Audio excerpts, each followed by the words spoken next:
حضرت عبداللہ ابن سلام رضی اللہ تعالیٰ عنہ فرماتے ہیں کہ میں یہودیوں کا بہت بڑا عالم تھا. ملنگ شلنگ بندے مطمئن کرنے آسان ہوتے ہیں، عالم فاضل پڑھے لکھے بندے کو کسی بندے کا مطمئن کرنا، متاثر کرنا بڑا مشکل ہوتا ہے.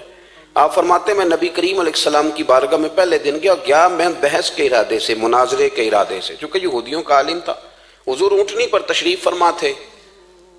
او یارو، محنت کر کے جو میک اپ کر کے چہرہ بنایا جاتا ہے اس کے اندر حسن تو کئی دفعہ ہوتا ہے پر جاذبیت نہیں ہوتی. لیکن جس بابے نے کبھی میک اپ نہ کیا ہو لیکن وضو ذرا طریقے سے کرے روز، تو رنگ گورا نہ بھی ہو تو لوگ کئی دفعہ یہ نہیں کہتے رنگ گورا ہے، بلکہ لوگ کہتے ہیں چہرہ نورانی ہے. اب میں اس پر میں کچھ کلام کر سکتا ہوں کہ گورے اور نورانی چہرے میں بھی فرق ہوتا ہے. کچھ چہرے گورے ہوتے ہیں پر نورانی نہیں ہوتے، کچھ گورے نہیں ہوتے پر نورانی بڑے ہوتے، یہ الگ عنوان ہے. تو حضرت عبداللہ ابن سلام رضی اللہ تعالیٰ عنہ فرمانے لگے جب میں گیا تو حضور اونٹنی پر تشریف فرما تھے. کہتے ہیں سادہ وضو، اور میں دیکھ رہا تھا کہ داڑھی مبارک میں کنگھی بھی نہیں ہوئی تھی. سرکار نے سر پہ سادہ سا امامہ باندھا تھا. حضور اونٹنی پر بیٹھے تھے اور جس اونٹنی پر تشریف فرما تھے اس پہ کجاوا بھی کوئی نہیں تھا. لیکن کہتے دو جملے حضور کی زبان سے نکلے، دو جملے، اور میں ان جملوں کا قیدی ہو گیا. میرے محبوب نے فرمایا جو چاہتا ہے کہ اس کی عمر بھی زیادہ ہو، رزق میں بھی برکت ہو.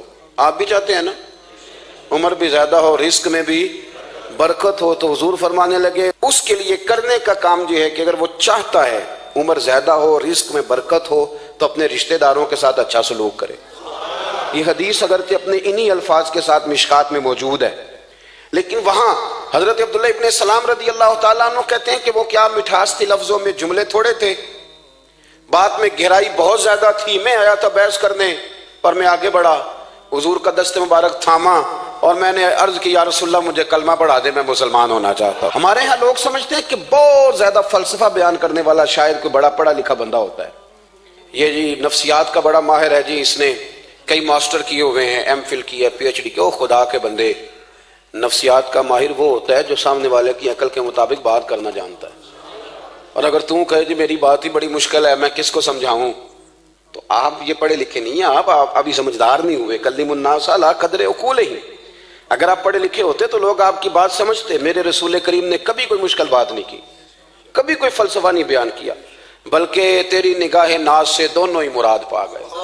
عقل غیاب جستجو، عشق حضور و اس طرح. اقبال کہتے ہیں اگر بڑا عقل مند آدمی ہوتا تھا تو حضور کی بات اس کے دل کو بھی اچھی لگتی تھی، اور اگر کوئی عشق و مستی والا آتا تھا نا کہ میں نے مست ہو کے آنا ہے تو وہ بھی میرے نبی کی باتوں سے مست ہو جایا کرتا تھا. دونوں تیری نگاہ ناز سے دونوں مراد پا. تو حضور کو بات کرنے کا سلیقہ بھی بڑا شاندار آتا تھا. حضرت عائشہ صدیقہ رضی اللہ تعالیٰ عنہ فرماتی ہیں کہ نبی کریم صلی اللہ علیہ وسلم جب بات کرتے تھے تو اتنی دھیمی کرتے تھے، اتنی دھیرے میں کرتے تھے. میں تو چھوٹا آدمی ہوں، کسی بڑے بندے کو نصیحت بھی نہیں کر سکتا، ورنہ میں علماء سے تو نہیں لیکن جو طالب علم ہیں جن کا خیال ہے کہ شاید اور میرے پاس کچھ سیکھنے آئے ہوئے ہیں مدرسے کے، تو میں ان سے کہتا ہوں کہ وہ کیا خطابت ہوئی جس میں سامنے والے کو سمجھ ہی نہیں آئی آپ نے کیا کہا. آپ اتنے جوش میں چلے گئے. کہتا جی وہ میرا عشق بڑا جوان تھا. تو میں نے کہا آپ کا عشق زیادہ جوان تھا، پھر رسول پاک کی سنت سے ہی آگے نکل گیا ہے. اب ٹھہر ٹھہر کے بات کریں. آپ کی بات اگر سامنے والے کی سمجھ میں نہ آئی تو اس کا معنی کیا ہوا. اسی طرح سے ہماری نعت خوانی کا ماحول ہوتا ہے، 6 بندے نعت پڑھ رہے ہوتے ہیں، ایک اسپیکر ادھر ہوتا ہے ایک ادھر ہوتا ہے، کوئی سمجھ نہیں آتی ہے کیا کہہ رہے ہیں. اور پھر اس کے ساتھ ساتھ وہ یہ بھی مطالبہ کر رہے ہوتے ہیں کہ ہاتھ بھی کھڑے کرو جنو جنو عشق کے. میں کہ انج نہیں کہی دا، ویسے تو کہہ چلو پڑھ لیں، ورنہ اگر آپ ایسے ہی استاد بائی پاس والے بیچارے کو تو ہارٹ اٹیک ہو جائے گا ہاتھ کھڑا کرے گا. تو ہے تو وہ بھی عاشق رسول ہی نا، لیکن یہ قسمیں نہ ڈالیں، یہ کوئی طریقہ ہی نہیں ہے، نہ کہیں دین اس کی اجازت دیتا ہے.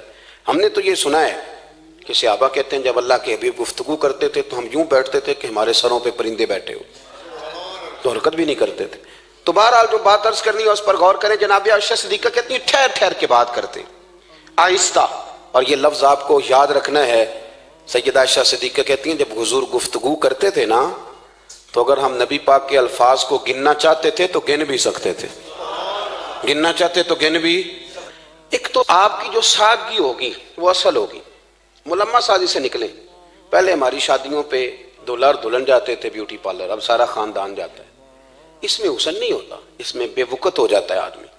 آپ کو جو رب کریم نے بنایا ہے اس سے زیادہ شاندار آپ کو کوئی بنا سکتا ہے؟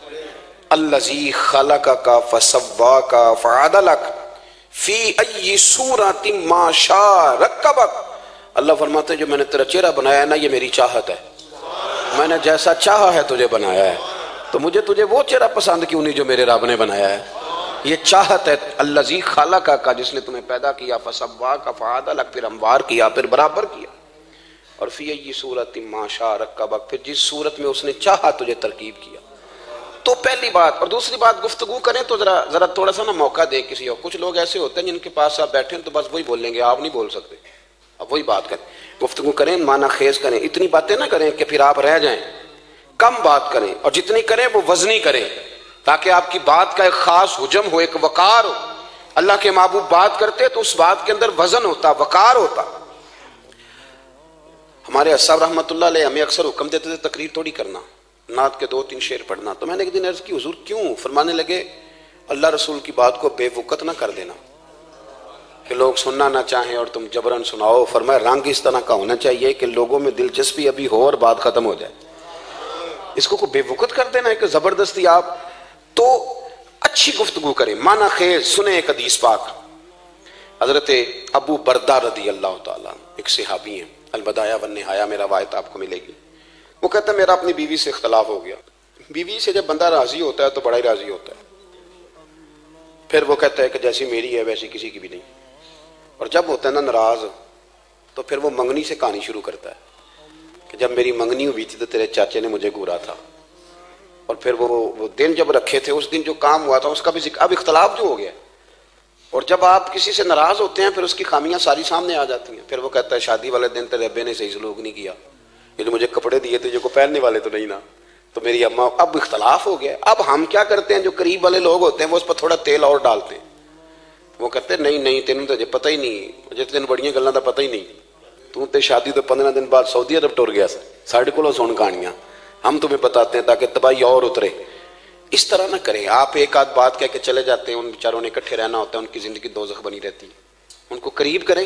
اللہ کے رسول تو کسی کا نکاح کرتے تھے تو میاں بیوی کے درمیان محبت کی دعا فرماتے تھے، تو وہ صحابی آئے تو اپنی بیوی سے ناراض تھے، تو انہوں نے اب بات شروع کر دی، کہنے لگے یہ بھی کرتی ہے، یہ بھی کرتی ہے، یہ بھی کرتی ہے، یہ بھی غلطی ہے، یہ بھی غلطی ہے، یہ بھی کوتاہی ہے، بڑی باتیں سنائیں۔ اللہ نے کان کتنے دیے اور زبان، اس کا مطلب ہے سنگل بولنا چاہیے اور ڈبل سننا چاہیے۔ آپ جتنا بولتے ہیں اس سے ڈبل سننے کا مزاج بنائیں، کیونکہ کان اللہ نے 2 دی اور زبان سنگل بولیں اور ڈبل سنیں۔ حضور سنتے رہے، بلکہ حضرت ابو بردہ رضی اللہ تعالیٰ عنہ کہتے ہیں میرے محبوب نے نا تکیہ منگا لیا، ٹیک لگا لی۔ کئی لوگ کہتے ہیں نا جی ڈاکٹر نے میری بات تو پوری سنی کوئی نہیں، تو جب تک پوری سنی نہ جائے بعض بندوں کو تسلی نہیں ہوتی، پورا وقت دیا۔ وہ کہتے ہیں جتنا میرے اندر غبار تھا سارا میں نے نکالا، اور میں نے ثابت کر دیا کہ میری بیوی میں یہ بھی کمزوری ہے، یہ بھی کمزوری ہے، یہ بھی کمزوری ہے۔ کہتے ہیں جب میں تھک گیا نا باتیں کر کر کے اور باتیں ختم ہو گئیں تو حضور ہلکا سا مسکرائے، پھر پہلی نظر ہی لوٹ لے ماہی تیرے ہار شنگاراں۔ کہتے ہیں حضور ہلکا سا مسکرائے زیر لب اور فرمانے لگے کہ تیری بات ختم ہو گئی ہے تو ایک میں بھی کر لوں؟ تو نبی کریم صلی اللہ تعالیٰ علیہ وسلم فرمانے لگے صرف ایک بات کا جواب دے، صرف ایک، تیرے آگے ہیں یوں دبے لچے فصحا عرب کے بڑے بڑے، کوئی جانے منہ میں زبان نہیں بلکہ جسم میں جان نہیں۔ حضور فرمانے لگے یہ بتا کہ تیری بیوی میں ساریاں خامیاں ہی ہیں کہ کوئی خوبی بھی ہے؟ بھائی اتنا جواب دے دے، زیادہ لمبی چوڑی بات نہیں، تیری بیوی میں ساریاں خامیاں ہیں۔ اللہ جو بندے بناتا ہے نا تو ایسا کوئی بندہ رب کریم نے نہیں بنایا جس کے اندر اللہ نے کوئی خوبی نہ رکھی ہو۔ یہ الگ بات ہے کہ ہماری اپنی اینک پر مٹی پڑی ہوتی ہے اور ہم سامنے والے کا چہرہ صاف کرتے رہتے ہیں، اپنی اینک نہیں صاف کرتے۔ تو حضرت ابو بردہ رضی اللہ تعالیٰ عنہ فرماتے ہیں جب سرکار نے اس شخص سے یہ بات کہی نا کہ کوئی خوبی بھی ہے تیری بیوی میں، تو کہتے ہیں وہ شخص کہتا ہے میری نا بالکل ایک جملے نے سوچ ہی بدل دی ساری، یوں سمجھ لے کہ میں اس روڈ پہ چل رہا تھا، میرے نبی پاک نے مجھے اس والے رستے پہ ڈال دیا، بالکل ساری سوچ، یعنی ایک ہی جملہ لیکن ہر چیز بدل دی سرکار نے۔ حضور فرمانے لگے کوئی خوبی بھی ہے؟ کہتے میں تھوڑی دیر چپ رہا، عرض کی یا رسول اللہ صلی اللہ علیہ وسلم آپ حکم کریں، تو حضور فرمانے لگے اپنی بیوی سے کبھی بغض نہ رکھو، اگر تمہیں اس کی خامیاں نظر آئیں تو اس بات پر توجہ کرو جو اس کے اندر خوبی ہو۔ کہتے ہیں میں نے اٹھ کے عرض کی یا رسول اللہ میری بیوی پردے کی بڑی پابند ہے، میری خوابگاہ میں کوئی دوسرا شخص کبھی پیر بھی نہیں رکھ سکتا، تو فرمایا جا پھر گھر جا کے بسا، جو سب سے اعلیٰ خوبی تھی وہ تو اللہ نے تیری بیوی کو عطا کی ہوئی ہے، گھر بسا۔ تو ایک تو سرکار کی ظاہری جو اللہ نے آپ کو حسن و جمال دیا تھا وہ بے مثل تھا، گفتگو کا جو ڈھاب اور سلیقہ دیا تھا وہ بے مثل اور بے مثال تھا، اور پھر جو حضور کی ادائیں تھی نا، کانا خلقہ القرآن۔ حضرت عائشہ صدیقہ کہتی ہیں میرے محبوب کے اخلاق دیکھنے ہو تو قرآن پڑھو، جن اخلاق کا قرآن درس دیتا ہے وہ عملی طور پر سارے مدینے والے محبوب میں پائے جاتے تھے۔ جو سب سے بہترین عادت تھی نا، بہترین ترین عادت، وہ اللہ نے میرے رسول کریم کو عطا فرمائی۔ ہمارا نا اب ایک مزاج بن گیا ہے، ہمارے بعض لوگ بڑے فخر سے بتاتے ہیں کہ یہ مسواک سنت ہے، اب تو سائنس بھی مان گئی ہے کہ مسواک کریں گے تو آپ کے وجود کے اندر جو منہ میں فالتو مادے ہوں گے جراثیم وہ مر جائیں گے، اب سائنس بھی مان گئی ہے۔ مجھے کبھی کبھی اس لفظ سے بڑی تکلیف ہوتی ہے، میں کہتا ہوں کہ سائنس اگر نہ مانے تو ہمیں کوئی اس پہ فرق پڑتا ہے؟ نہ مانے سائنس، ہمیں کیا لینا دینا سائنس سے؟ سائنس تو کبھی کچھ کہتی ہے پھر کبھی کچھ اور کہنے لگ جاتی ہے، سائنس کا کیا ہے؟ سائنس کو منوانا ہماری ڈیوٹی۔ ہاں، اس طرح کا دین نہ بناؤ کہ معاذ اللہ دین کو سائنس کا غلام کر دو۔ سائنس کل بھی رسول اللہ کی غلام تھی، آج بھی میرے نبی پاک کی غلام ہے۔ تو حضور کی جتنی ادائیں ہیں، جتنی، ایک کدو شریف ہے، حضور نے کدو استعمال فرمایا ہے۔ آپ چلے جائیں کسی بھی جگہ پہ، جس بندے کو بہت زیادہ بلڈ پریشر کا مسئلہ ہونا تو اب اس کو ڈاکٹر کہتے ہیں کہ کدو ملے تو اس کو استعمال کراؤ۔ تیزابیت حد درجے اختیار کر جائے اور اندر کا نظام سارا درم برم ہو جائے تو اس کو کدو استعمال کراؤ۔ اور آپ اس کی خاصیت دیکھ لیں، تمام سبزیوں میں سے تحقیق بھی سب سے زیادہ اسی پہ ہوتی ہے۔ میرے رسول پاک کا ایک طریقہ مبارک ہے، اور صحابہ کے اگرچہ سید الطعام گوشت ہے، کھانوں کا سردار اسے کہا گیا، لیکن حضرت انس بن مالک رضی اللہ تعالیٰ عنہ فرماتے ہیں کہ درزی نے نبی پاک کی دعوت پکائی تھی، وہ درزی تھا، کپڑے سیتا تھا۔ آپ فرماتے ہیں کہ میں حضور کے ساتھ اس درزی کے گھر گیا تو گوشت اور کدو پکا ہوا تھا۔ فرماتے ہیں اگرچہ سردار گوشت ہی ہے پر نبی کریم نے نا گوشت کے ٹکڑے ہٹا ہٹا کے نا تو اندر سے کدو نکال نکال کے کھایا۔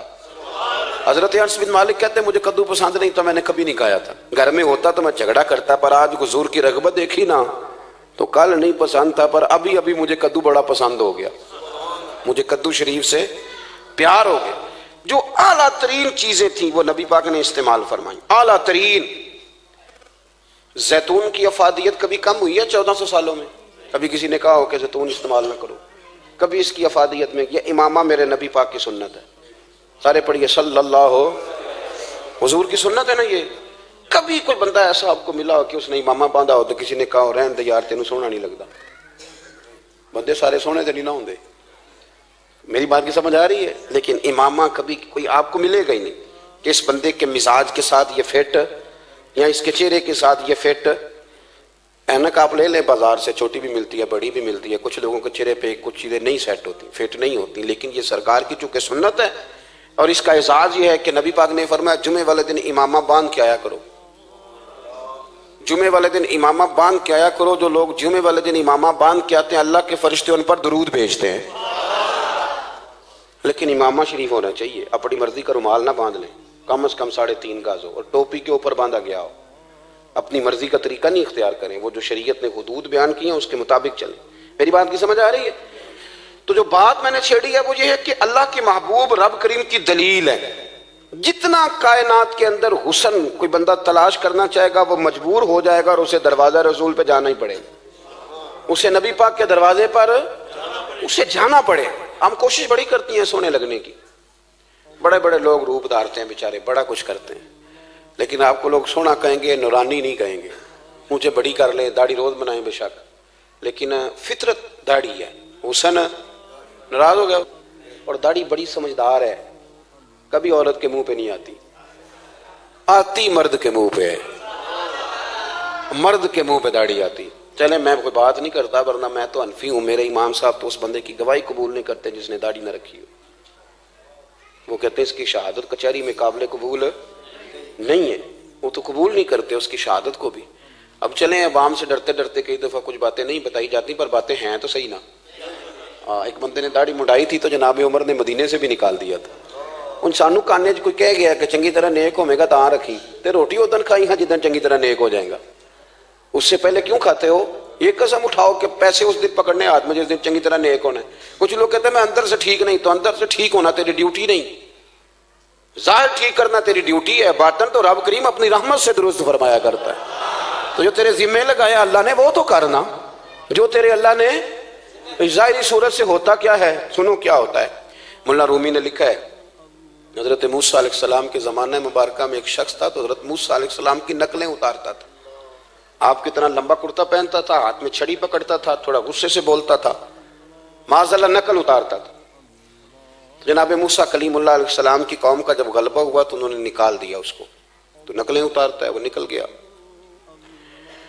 شہر سے باہر نکال دیا. حضرت موسیٰ کلیم کہتے ہیں میں ایک دن کوہ طور پہ گیا ہوا تھا, تو رب کریم نے مجھ سے فرمایا کہ فلاں جگہ فلاں درخت کے نیچے میرا ایک دوست انتقال کر گیا ہے, اسے اٹھائیے, غسل دیجیے, کفن دیجیے, جو اس دور کا طریقہ تھا, تدفین کر دیں. حضرت کلیم علیہ السلام فرماتے ہیں میں اپنے حواریوں سمیت پہنچا, جب بندے کا چہرہ دیکھا تو حیران ہو گیا, یہ تو نقلیں اتارنے والا ہے, تو نقلیں اتارنے والا ہے. پر اللہ کے نبی رب کریم کے حکم کے آگے لا تو لا اللہ نہیں کرتے. یہ نہیں کہتے کہ میری عقل میں نہیں آ رہا. اٹھایا, غسل دیا, کفن دیا, تدفین کر دی اس کو. جب دفن ہو گیا حضرت موسیٰ علیہ السلام کوہ طور پہ حاضر خدمت ہوئے اور بارگاہ عالی مرتبت میں عرض کرنے کے مالک تو بے نیاز ہے, چارہ سوال تو نہیں, پر اپنی تسلی کے لیے مالک یہ فرمائیے کہ وہ تو نقلیں اتارتا تھا. تو رب کریم نے فرمایا موسیٰ بات یہی ہے, پر میں نے اسے مرتے وقت ایمان نصیب کر دیا. وہ آپ کا کلمہ پڑھ کے دنیا سے گیا ہے اور توبہ کر کے گیا ہے, تو مالک اتنی کرم نوازی کیوں ہوئی؟ تو رب کریم نے فرمایا موسیٰ جب وہ تیری طرح بن سور کے نکلتا تھا نا, تیری ادائیں اپناتا تھا, تو مجھے پیارا ہی بڑا لگتا تھا, وہ پیارا لگتا تھا. یارو دیکھو نا ترمذی شریف میں حدیث ہے, میرے رسول پاک علیہ السلام نے فرمایا میرا امتی جب سفید داڑھی لے کے قبر میں جائے گا نا, داڑھی اور وہ بھی سفید, تو رب فرشتوں سے فرمائے گا اسے عذاب نہ دینا, یہ میرے محبوب کی سنت سفید داڑھی لے کے آگے, مجھے شرم آتی ہے اسے عذاب دیتے.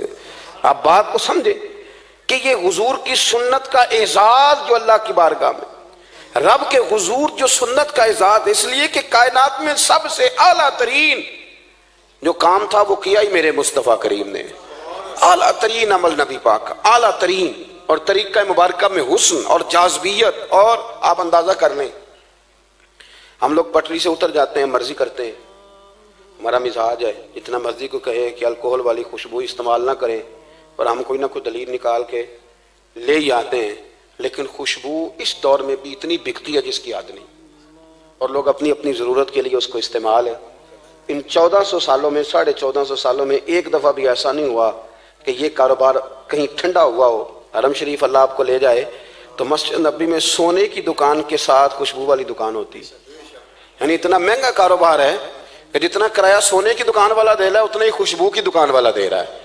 اتنا مہنگا یہ کاروبار ہے, ایک دن بھی اس کام کی اہمیت کم نہیں ہوئی. اور رسول کریم نے کیا فرمایا, صحابہ کہتے ہیں 3 چیزوں سے کبھی منع نہیں کرتے تھے. کوئی تکیہ دیتا تھا تو قبول کرتے تھے, کوئی بندہ اگر حضور کو دودھ پیش کرتا تھا تو نبی پاک قبول کرتے تھے, اور اگر کوئی شخص حضور کو خوشبو دیتا نا تو حضور جلدی قبول فرماتے تھے. یہ مزاج تھا.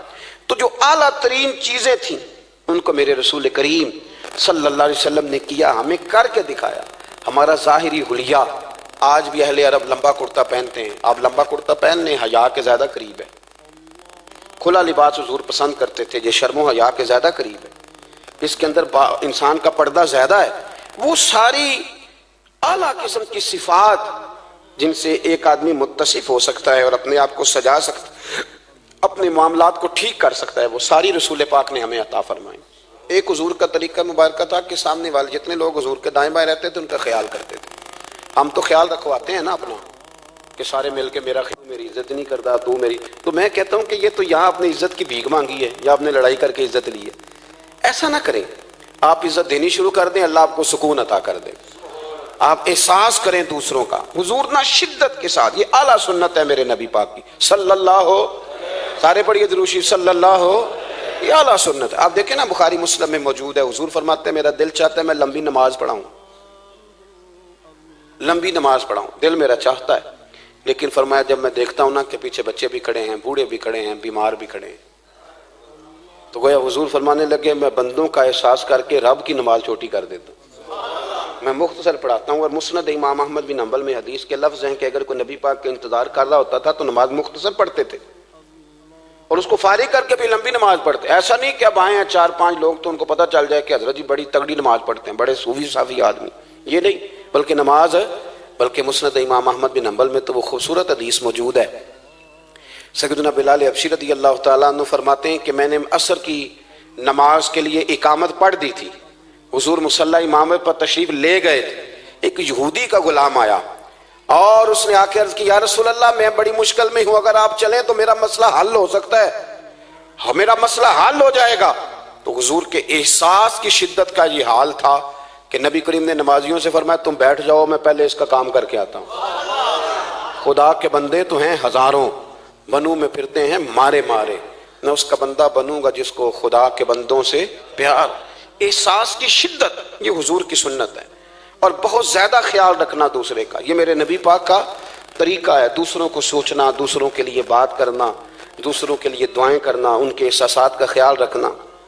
سیدہ طیبہ طاہرہ حضرت عائشہ صدیقہ رضی اللہ تعالیٰ عنہ فرماتی, ایک دن سرکار مجھ سے فرمانے لگے, عائشہ جب تم مجھ سے ناراض ہوتی ہو تب بھی مجھے پتہ چل جاتا ہے, جب راضی ہوتی ہو تب بھی پتہ چل جاتا ہے. یہ ہمارا یہ مزاج نہیں ہوتا گھر کے اندر بھی. ہم گھر کے اندر بھی نواب صاحب ہی ہوتے ہیں, یہ نہیں گھر جا کے کہانیاں سناتے ہیں, کہتے ہیں تمہیں پتہ میں کڈا اوکھا ہوں, کمائی کیڈی مشکل ہے, پیچھے پیچھے ہٹ جاؤ سارے, میں فتح کر کے ہوں, ابھی K2 سر کر کے آیا ہوں. ایک بچہ پانی لے کھڑا ہو جائے, دوسرا دودھ کا گلاس لائے, بیگم صاحبہ فٹافٹ آئیے, ایسے نہیں کریں. میرے رسول پاک علیہ السلام کی پیاری زوجہ کہتی ہیں حضور گھر آئے, کھانا مانگا, میں نے عرض کی حضور میرے سر میں درد ہے, تو پڑھو نا ابن اسحاق کو. محبوب فرمانے لگے لا میں تجھے آٹا گوندھ دیتا ہوں, تو مجھے روٹی پکا دے. یہ بھی سنت ہے نبی پاک کی. ان چپ کر گئے ہو, یہ بھی حضور کی سنت ہے, یہ بھی سرکار کا طریقہ ہے. کبھی کبھی گھر میں جھاڑو دینا یہ بھی نبی پاک کا, حضور کام میں ہاتھ بٹاتے تھے نا ازواج کا, یہ والی سنت کس دن ادا کرنی. ایک دن میں نے جمعے میں یہ بات کی تو ایک بچہ مجھے کہنے لگا حضرت صاحب یہ سنت ادا سے کر لیجیے, پر ساڑھے ابے نے بھی تو سمجھاؤ نا. ہنسنا نہیں جی مسجد میں اونچا. کہنے لگے وہ بیگم صاحبہ ایک دن بیمار تھیں اور سخت بیمار تھی, تو میں نے چائے کا کپ بنا دیا, علامہ بیچاری مجھے روز بنا کے دیتی ہے, تو میں نے بنا دیا. تو ابا جی کہتے پتر رائے دیا آتا نہ خراب کر لیں. تو اب آپ تو سنت کچھ اور بیان کر رہے ہیں. میں کہ تسی شروع کرو نا تاکہ تواڈے بچے نہ یہ سوال کرن یہ راج تسی کر رہے ہو. تو اس میں بھی کوئی حکمت ہوگی. بزرگ اگر کوئی بات کرتے ہیں تو وہ بھی کوئی اتنی بری نہیں ہوتی, اس کے اندر بھی کوئی نہ کوئی حکمت ہوتی ہے. لیکن اپنے گھروں کے ماحول میں خوبصورتی لائیں, یہ سٹیٹس نہیں اہل اسلام کا. بات سمیٹنے کی طرف آ رہا ہوں. حضرت عائشہ صدیقہ رضی اللہ تعالیٰ عنہ فرماتی ہیں حضور فرمانے لگے کہ جب تم راضی ہوتی ہو تب بھی مجھے پتہ چل جاتا ہے, اور جب ناراض ہوتی ہو تب بھی. تو میں نے کہا یا رسول اللہ صلی اللہ علیہ وسلم وہ کس طرح؟ آنکھیں میں نے کھول لی, حضور کس طرح؟ تو دیکھو نبی پاک سامنے والے کے جملوں کا بھی احساس کرتے, خیال کرتے کہ سامنے والا کہاں سے بات کر رہا ہے. اللہ کے محبوب فرمانے لگے تمہیں اگر کبھی قسم کھانی ہو نا, تمہارا مزاج ہے قسم کھانی پڑے اور تم مجھ سے ناراض ہو تو پھر تم کہتی ہو مجھے ابراہیم کے رب کی قسم, اور جب تم راضی ہو اور قسم کھانی پڑے تو کہتی ہو مجھے محمد مصطفیٰ کے رب کی قسم. تو جناب عائشہ کہتی ہیں میں زبان سے ہنس رہی تھی اور آنکھیں میری آنسو برسا رہی. میں نے کہا محبوبہ اتنا خیال کرتے, یہاں تک آپ کو احساس, یہاں تک پتہ ہوتا ہے, یہاں تک. میرے رسول کریم علیہ السلام لوگوں کا احساس کرتے, خیال کرتے, شوق پیدا کرتے, وارفتگی ہوتی. کئی دفعہ حضور فرض نماز پڑھ کے گھر چلے جاتے, تھوڑی دیر کے بعد آتے مسجد میں نماز پڑھ لیتے. کئی دفعہ قاضی اعجاز مالکی رحمۃ اللہ علیہ اس کو لکھنے کے بعد اس کی شرح میں فرماتے ہیں اصل بات یہ تھی کہ حضور جب تک مسجد میں رہتے تھے صحابہ ادباً بیٹھے رہتے تھے, تو حضور فرماتے ہیں میں جاؤں گا نہیں تو یہ بھی نہیں جائیں گے. تو سرکار گھر تشریف لے جاتے تاکہ لوگ اپنے اپنے کام میں لگ جائیں, اور پھر حضور واپس آ جاتے. ایک تو اپنی ظاہری وضاحت میں سادگی لائیں. ہماری بہت ساری مشکلات کی اصل وجہ یہ ہے کہ تکلف بڑا بڑھ گیا, بڑا تکلف بڑھ گیا. ہم کوشش کرتے ہیں دوسروں کے برابر جانے کی, ہمیں کیا ضرورت پڑی ہے دنیا سے مقابلہ کرنے کی. ہم نے تو اللہ رسول کی رضا کے اندر رہنا ہے, اور دنیا میں سب سے بہترین شخص وہ ہے جس کے پاس مال تو ہے پر لالچ کوئی نہیں. اپنے آپ کو پیچھے لائیں. دوسری بات یہ کہ اپنی گفتگو بڑی صاف ستھری کریں, سادی کریں, اس کے اندر کوئی تکلف نہ برپا کریں, بات سامنے والے کی عقل کے مطابق کریں. اور تیسری بات یہ کہ اپنی عادات میں, اٹھنے بیٹھنے میں, چلنے پھرنے میں اپنا تھوڑا سا خیال کریں. اور ایک بات اور آپ کو عرض کروں, یہ آپ کو زیادہ دیر محنت نہیں کرنی پڑے گی. اگر تھوڑا سا وقت آپ اپنے آپ کو دے دیں نا, اقبال کہتے ہیں اپنے من میں ڈوب کر باجا سراغ زندگی، چل تو اگر میرا نہیں بنتا نہ بن، اپنا تو بن، اپنا تو بن، تھوڑا ہی اپنے اوپر بھی تو محنت کر لے کہ ساری زندگی دوسروں کی اصلاح کرتے رہنا۔ دوست کوشش کرے اپنی عادات پہ 2 4 5 ہفتے کے لیے محنت کرے تاکہ عادتیں سنور جائیں، تاکہ طبیعتیں بدل جائیں۔ ایک حدیث پڑھتا ہوں اور اپنی بات کو سمیٹتا ہوں۔ میرے رسول کریم صلی اللہ تعالی علیہ وآلہ وسلم نے فرمایا کہ اگر اللہ اخلاق کو چہرہ دیتا نا، یہ جو عادات ہوتی ہیں، اور عادات سے مراد صرف میٹھا بولنا نہیں بلکہ لالچ نہ کرنا بھی خلق ہے، تھوڑے پہ راضی رہنا بھی خلق ہے، سچ بولنا بھی خلق ہے، غیبت سے بچنا بھی اصل اخلاق یہ ہے۔ میٹھا تو کئی دفعہ لوگ اپنے مطلب کے لیے بھی بول لیتے ہیں، وقتی طور پر کام نکالنے کے لیے بھی بولتے ہیں۔ تو حضور نے فرمایا کہ اگر خلق کو اللہ تبارک و تعالی چہرہ عطا کرتا تو کائنات میں سب سے بہترین چہرہ حسن اخلاق کا ہوتا، سب سے اچھا اور خوبصورت۔ اور فرمایا اگر بدخلقی کو اللہ چہرہ دیتا تو بدصورت ترین چہرہ اس کا ہوتا۔ اس کا کیا معنی ہوا کہ اگر ہمارا کردار اچھا ہے، سوچ اچھی ہے، لوگوں کے بارے میں نظریہ اچھا ہے، احساس ہے، تو پھر ہمارے اندر دنیا کا سب سے خوبصورت انسان موجود۔ لیکن اگر ہمیں اپنی ذات کے علاوہ شاید نظر ہی کوئی نہیں آتی، ہم خود غرض ہیں، جھوٹ بولتے ہیں، غیبت کرتے ہیں، بدنگاہی کرتے ہیں، لوگوں کے بارے میں بدگمانی کرتے ہیں، کسی کو حقیر سمجھتے ہیں، ذات پات کے چنگل میں الجھے ہوئے ہیں، تو پھر ہمارے اندر ایک بدصورت ترین شخص بیٹھا ہے۔ جتنی مرضی کنگھی کریں، جتنا مرضی آپ اپنے آپ کو سنواریں، اندر کی بدصورتیاں جا سکتی نہیں۔ تو کوشش فرمائیں کہ اللہ ہمیں اخلاق کا اعلیٰ جو ہے وہ وژن عطا کرے، اعلیٰ شعور عطا کرے۔ اللہ تعالیٰ میری اور آپ کی حاضری کو مستجاب فرمائے۔ آخر دعوانا الحمد